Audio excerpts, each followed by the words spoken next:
The morning sky above Belgium was the color of gunmetal, flat and cold, with streaks of exhaust cutting through the clouds like old scars that refused to fade. Captain Robert "Jack" Hayes leaned forward in his cockpit, squinting past the frost gathering on his canopy. Below, the earth was still, dotted with burned-out tanks and broken farms, the remnants of a war that refused to die. But in the air, war was very much alive. His P-51 Mustang, tail number 324,419, call sign Fury 1, hummed beneath him like an angry heart ready to burst. The orders were simple. Escort 3 B-17 bombers deep into Germany and bring them home. But orders were never simple at 20,000 feet. They were prayers written in smoke, erased by flak before anyone could read them. Jack knew it. Everyone did. But he also knew this. If those bombers didn't make it back, 30 men would die before lunch. And someone's mother in Kansas would receive a telegram that started with the words, "We regret to inform you."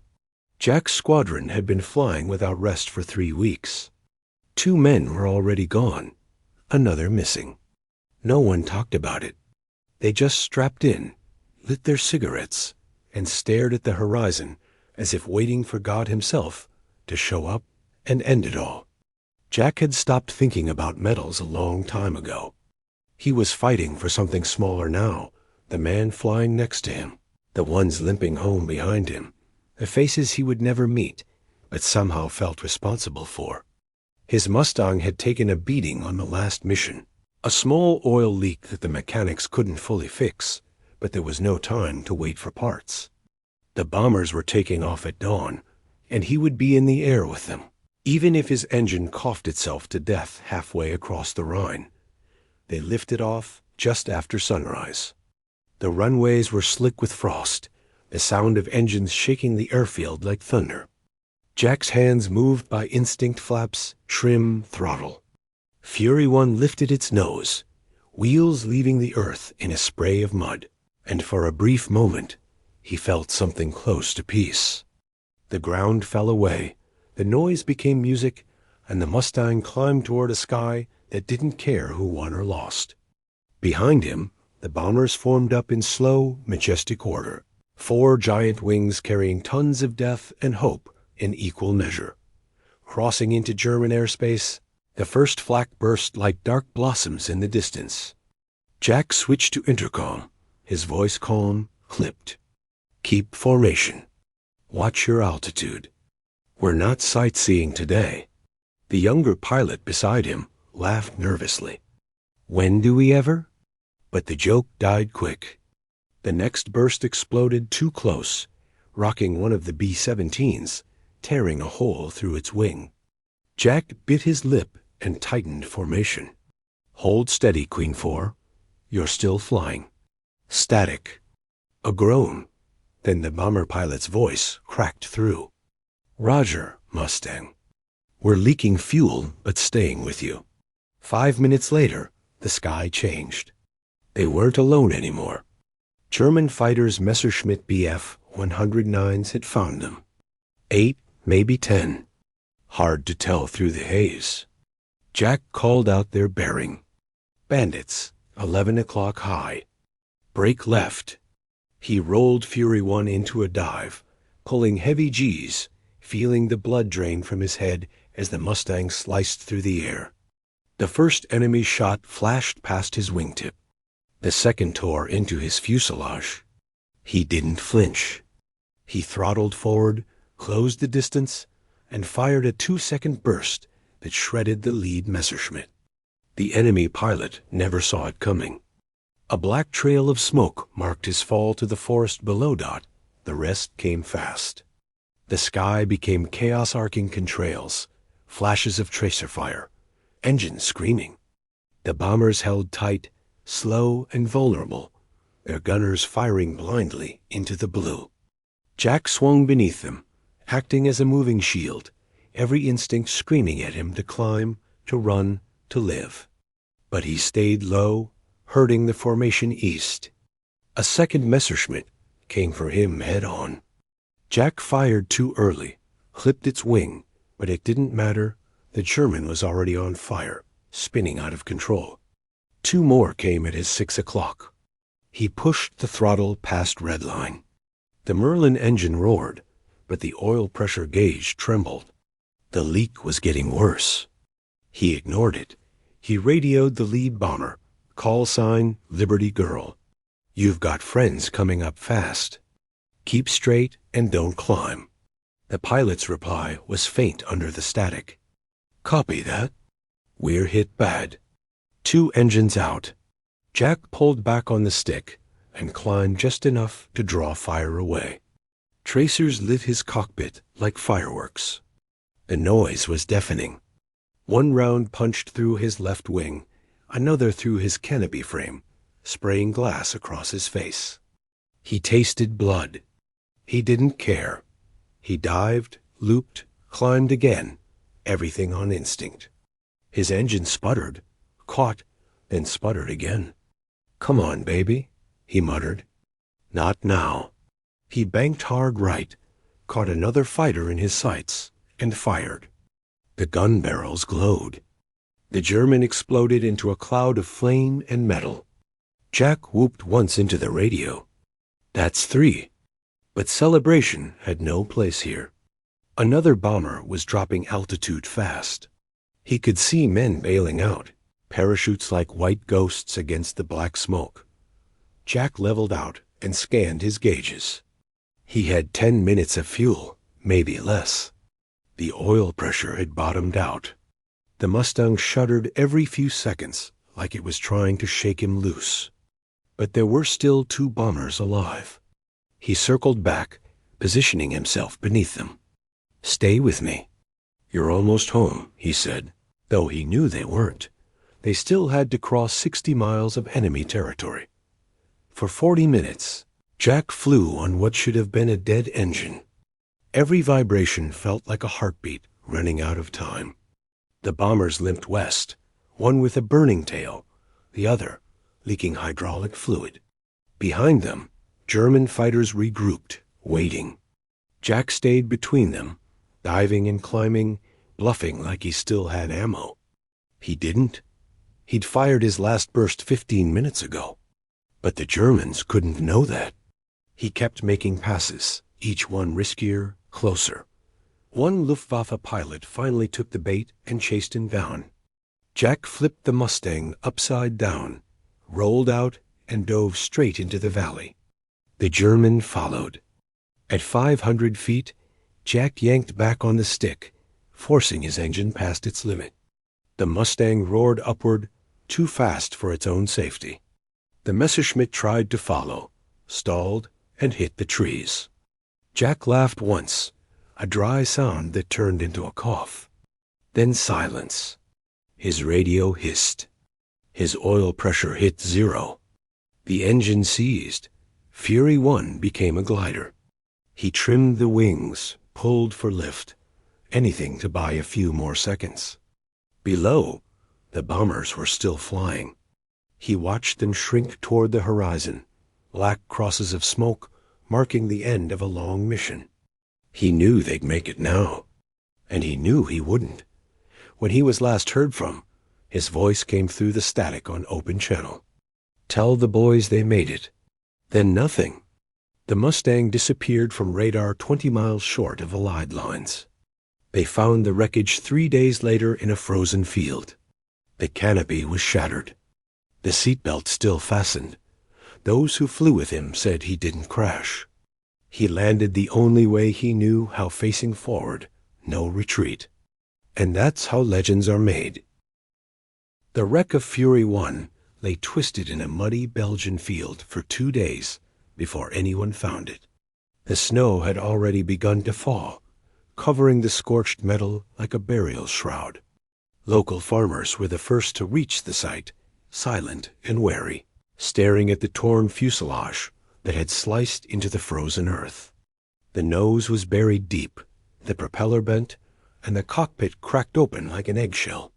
When the American recovery team arrived on the third morning, the first thing they noticed was that the pilot's body was gone. Only a parachute, still folded behind the seat, and a pair of gloves remained. At first, they assumed he'd been thrown clear on impact.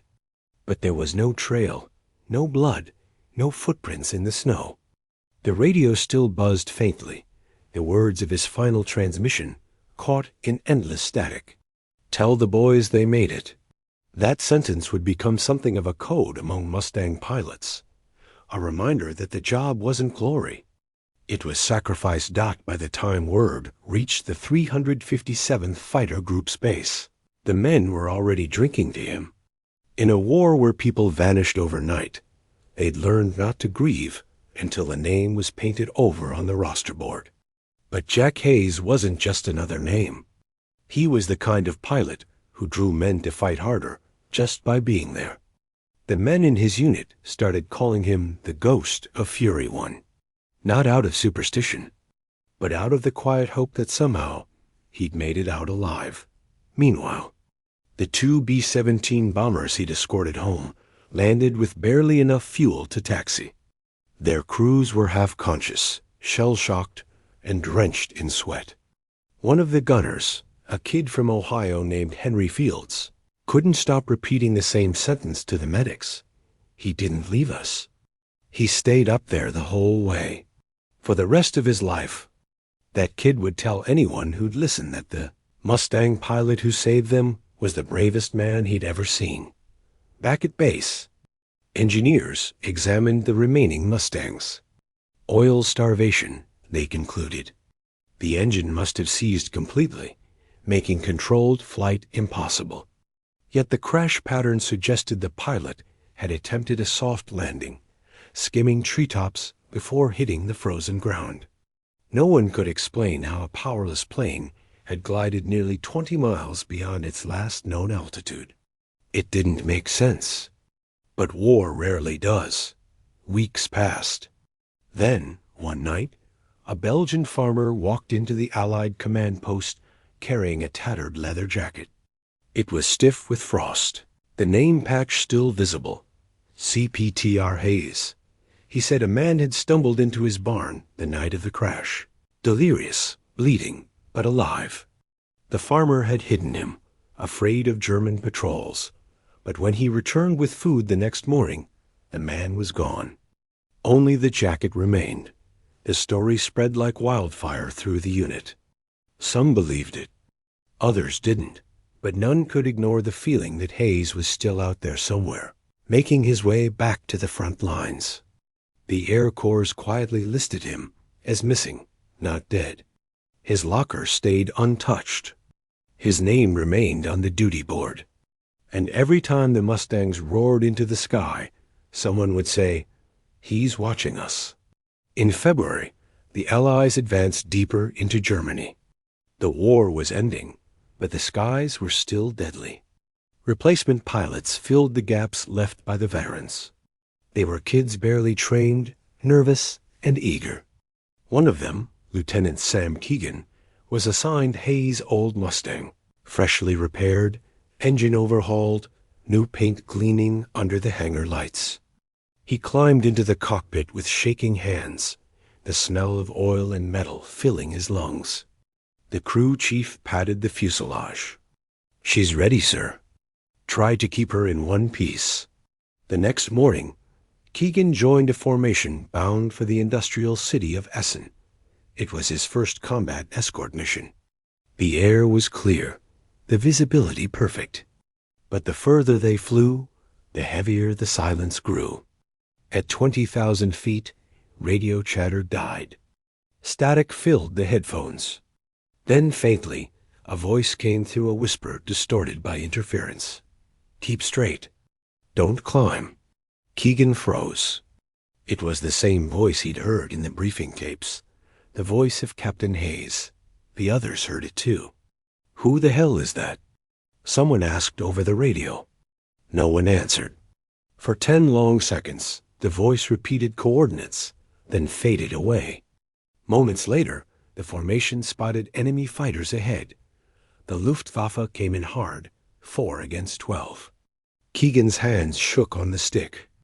He was ready to turn back when the lead pilot yelled, "Eyes up." One more friendly, high 6 o'clock. A lone P-51 streaked across the sun, diving like lightning. The pilot swore it had red markings on the nose exactly like Fury 1. It tore through the German formation, guns blazing, scattering the enemy. By the time the smoke cleared, it was gone, vanished, back at base. The debriefing officers wrote it off as combat confusion, adrenaline, hallucination. But every man in that squadron swore on his life they'd seen the same thing. One even said he saw the tail number, 324,419, the same one painted on the wreck still sitting in a Belgian field. After the war, files about Hayes disappeared into the archives. The Air Force listed him officially as Kyer, but among the men who flew Mustangs, his story turned into legend. They called it the flight through hell. And to this day, at air shows across America, old veterans will tell the same story. About the pilot who never turned back. About the Mustang that kept flying after the engine died. About courage that didn't need witnesses to be real. If you've watched this far, you're one of the few who still care about the kind of men who didn't fight for fame. They fought for each other. That's what this channel is about. So if you believe stories like this should never fade, subscribe, leave a comment, and share it with someone who needs a reminder that bravery isn't about surviving. It's about showing up when everyone else runs. Because somewhere out there, above the clouds, maybe Fury 1 is still flying. By the time the war ended, the story of Captain Robert Hayes had traveled farther than the Mustang he flew. From the muddy airstrips of Belgium to the hangars of the Pacific, pilots whispered about the man who flew a burning plane until it hit the ground and somehow walked away. They called him the Ghost Pilot. Some believed he died in the crash. Others swore he returned to the skies to guide lost aviators home. For the men who flew, it didn't matter which version was true. The legend filled the space where certainty used to live. It made them believe that maybe, just maybe, there was something sacred about the bond between a pilot and his machine. In 1948, 3 years after the war, the Army Air Forces had become the United States Air Force. The old prop planes were being replaced by jets. The P-51 Mustangs by the sleek new F-86 Sabres. Most of the men who'd flown through hell had hung up their flight jackets, taken jobs, started families, tried to live like the rest of the country. But the war didn't leave them. It followed them into quiet kitchens, onto factory floors, into sleepless nights filled with engine noise that wasn't really there. For one man, Lieutenant Sam Keegan, the rookie who'd flown Hayes' old Mustang, that noise became an obsession. Keegan had survived the war, earned a medal, and been transferred stateside to train new pilots. Yet every time he stepped into a cockpit, he heard that same faint radio voice. Keep straight. Don't climb. He tried to ignore it, to convince himself it was nothing but memory playing tricks. But the moment his hand touched the throttle, the hair on his arms rose. It wasn't fear. It was recognition. Like something was still waiting for him up there. He started digging through records, flight logs, mission reports, crash recovery documents, anything with the name Hayes on it. What he found made no sense. The official report stated that Fury 1 had been destroyed beyond repair. But attached to the file was a handwritten note. Engine recovered. Merlin 1650-7. Operational condition. Restorable. The engine had been shipped to Wright Field in Ohio, the Air Technical Service Command's main testing center. That was where new aircraft were developed, and where old ghosts sometimes found new wings. In early 1950, Keegan requested a transfer to Wright Field under the pretense of flight instruction. What he really wanted was to see that engine. When he finally got clearance, a mechanic led him into a dimly lit hangar full of dismantled aircraft. In the corner, Under a tarp sat the Merlin engine. The serial number matched Fury 1. The metal was scarred, pitted from heat and shrapnel, but it was intact. Keegan ran his fingers over the scorched nameplate, and for the first time since the war, he felt the weight of it all. The man who had carried 30 airmen home on a dying motor had somehow left behind a heart that still wanted to run. The mechanic laughed when Keegan asked if it could ever be made to work again. "Kid, these engines were built to survive the apocalypse. You give me a week, and I'll make her sing again." He wasn't joking. Within days, the hangar filled with the sound of that 12-cylinder growl echoing through the rafters. The vibration rattled the windows. Men came from every corner of the base to watch. It wasn't just a test. It was a resurrection. And as the engine settled into a steady rhythm, Keegan closed his eyes. For a brief second, he thought he heard a voice in the headset, lying on the bench beside him static. Then words, "You did good, son." It could have been nothing. It could have been everything. Months later, the Air Force began a project to modernize surviving Mustangs for training and reconnaissance. Keegan volunteered immediately. He wasn't interested in flying jets. He wanted to fly that sound again. The mechanics pulled one of the restored fuselages from storage, a D model that had never seen combat, and mounted the recovered Merlin engine inside it. They christened it Fury 2. On the morning of the test flight, Keegan walked the length of the runway alone, checking the wind, staring at the frost melting on the tarmac. He wasn't a superstitious man, but when he climbed into the cockpit, he touched the worn patch of leather on the throttle, just like Hayes used to. He'd memorized every detail from the crash photos. The engine turned over on the first try. The propeller spun. The old warbird shook herself awake, and for a heartbeat, it was 1945 again.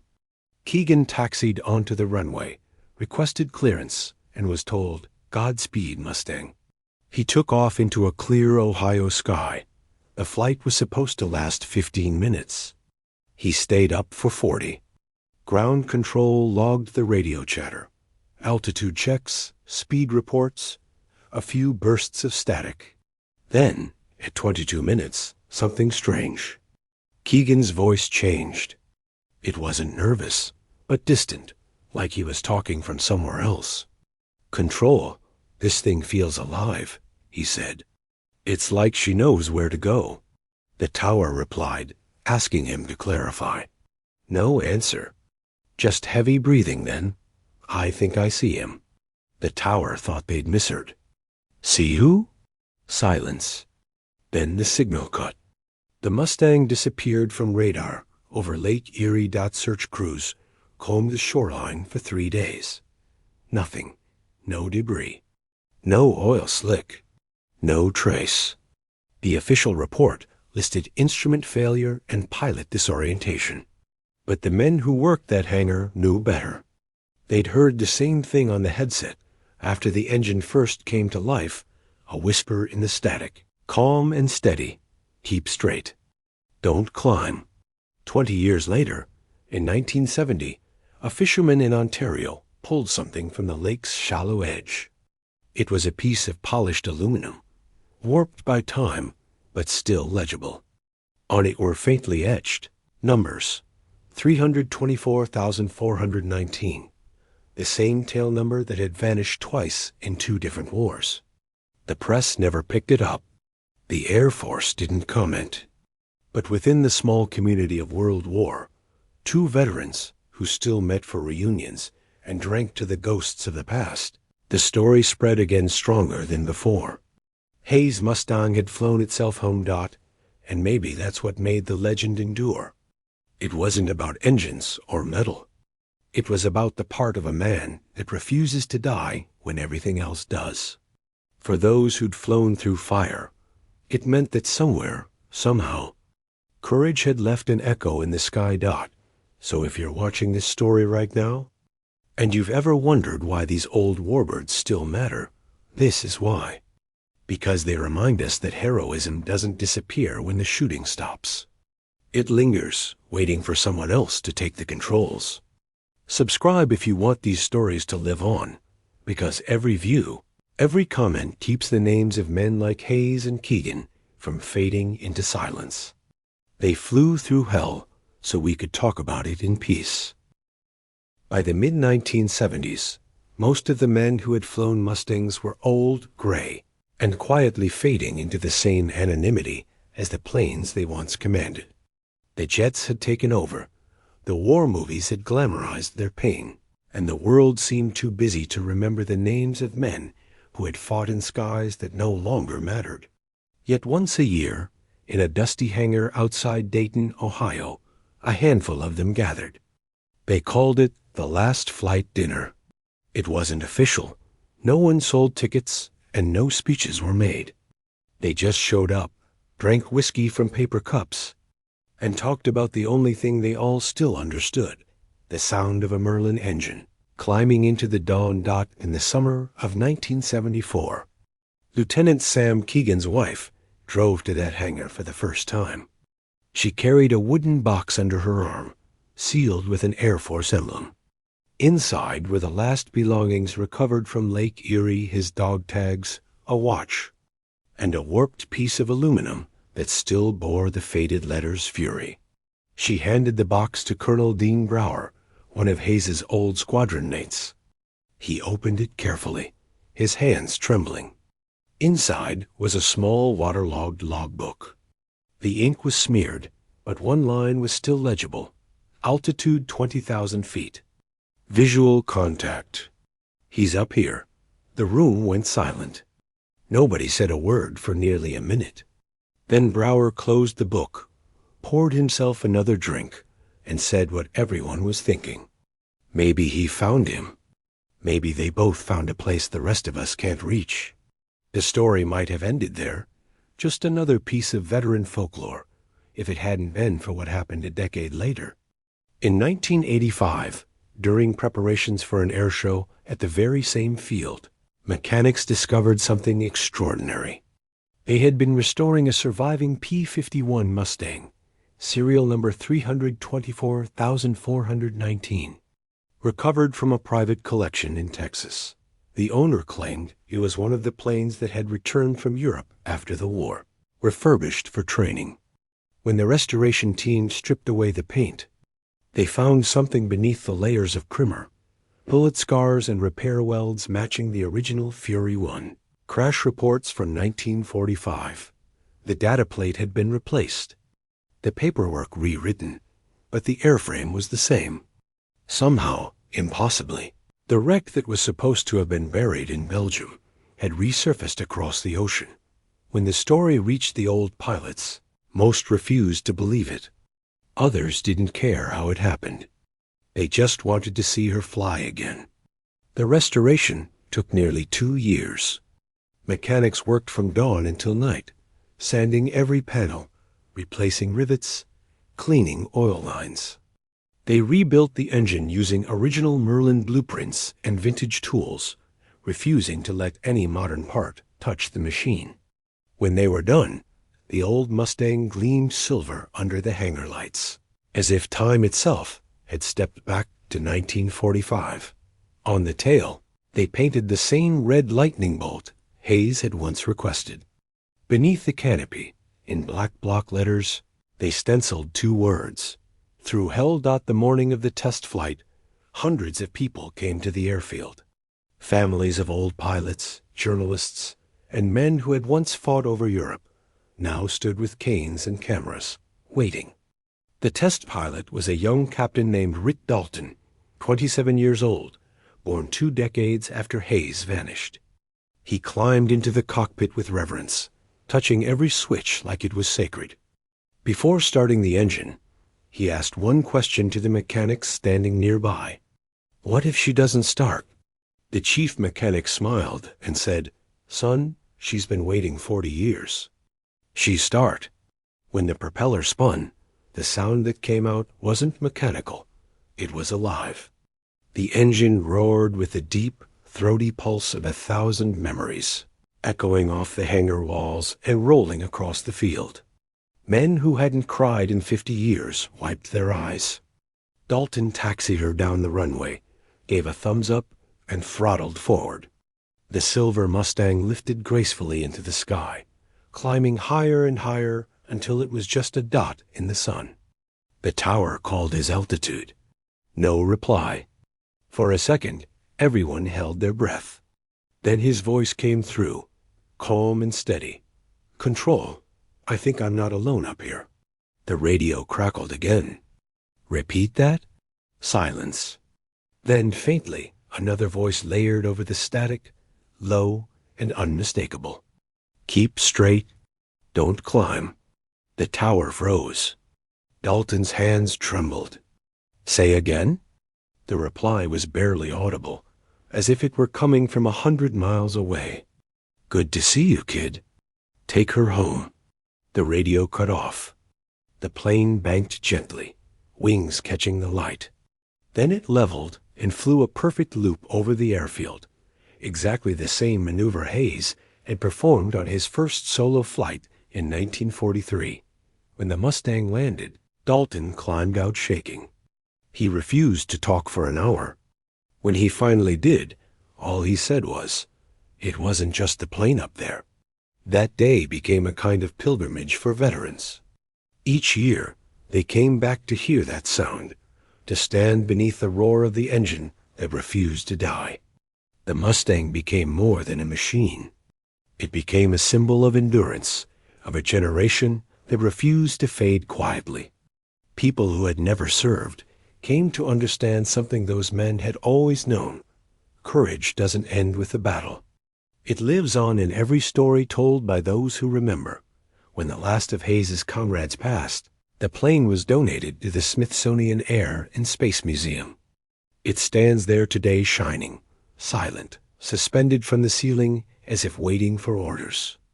Visitors walk beneath it, reading the small plaque that says, P-51D Mustang through hell, dedicated to Captain Robert Hayes and the airmen who never turned back. Most read it and move on. But sometimes, late in the afternoon, when the crowds thin and the sunlight hits the aluminum just right, people swear they hear something faint through the speakers hidden in the ceiling. A hum, a whisper, a heartbeat of an engine that shouldn't be there. Some call it imagination. Some call it memory. But those who know the story just smile. They say it's the sound of Fury One still circling above the clouds, keeping watch over the men she once saved. Dot. So if you've watched until the end, you understand what this channel stands for. It's not just history, it's legacy. These stories are the reason we remember, the reason we tell our children that bravery isn't about medals or fame. It's about the man who flies into the storm because someone else might not make it out. If you believe these stories should live forever, subscribe, share, and leave a comment telling us where you're watching from. Because as long as someone is still listening, Fury One is still flying.